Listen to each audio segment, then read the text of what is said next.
আসসালামু আলাইকুম, good morning সবাইকে। সবাই কেমন আছেন?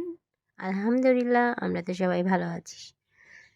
আজকে সকালটা কেমন কেমন লাগতেছে সবার? আজকে সকালটা কিন্তু অনেক সুন্দর, তাই না? বেশ কয়েকদিন পর আবার এরকম একটা সকাল দেখা গেল। আসলে আমরা তো আসলে বন্দি শহরে থাকি। এখানে এসে সচরাচর এরকম মানে ঠান্ডা অনুভব করা খুব কষ্ট হয়ে যায়। তো এই তো সকাল সকালে কিন্তু আমার অলরেডি অনেক কাজ শেষ হয়ে গেছে। ভাবলাম চলুন আজকে আপনাদের সাথে কিছু একটু শেয়ার করি। সেভাবে হয়তো করতে পারবো না। তো আমি সকালে পরোটা ভেজে নিলাম, আর সাথে ডিম পোচ আমার ছোট মেয়েটা আর আমার বড় আম্মুটার জন্য।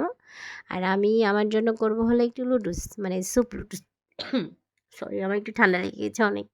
আর আমি আসলে লুডুসটা খুব বেশি খেতে ভালোবাসি না। তো ভাবলাম আজকে আমার যেহেতু একটু ঠান্ডা ঠান্ডা লাগছে আর ঝাল ঝাল খেতে ইচ্ছে করছে, তো তার জন্যই তো আমি লুডুসের জন্য ধনেপাতা, টমেটো, ডিম পোচ আর গাজর এই দিয়ে আমি একটু সুপ সুপ করে নেব। আর অল্প একটু দিব, খুব বেশি লুডুস দিব না আমি। ওকে।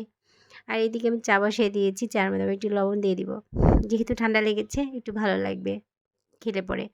আর আমি তো চা অনেক বেশি কড়া করে খাই, আপনারা সেটা জানেনই, একটু বেশি করে কড়া করে চা দেবো।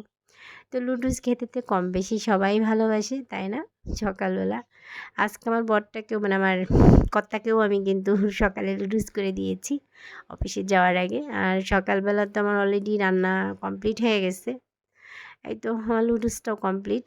এখন আমি একটু কাঁচা পেঁয়াজ দিয়ে নেব। কে কে কাঁচা পেঁয়াজ খেতে ভালোবাসেন? আর এই তো আমার চা। কে সকালে কি আজকে নাস্তা করলেন জানাবেন, ভালো লাগবে। আর আজকে সকালটা সবাই একটু উপভোগ করেন। শীত তো চলে গেল, তাই না? আর বেশি দিন নেই।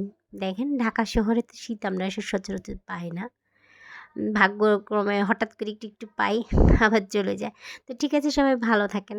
আবার পরে দেখা হবে। আল্লাহ হাফেজ।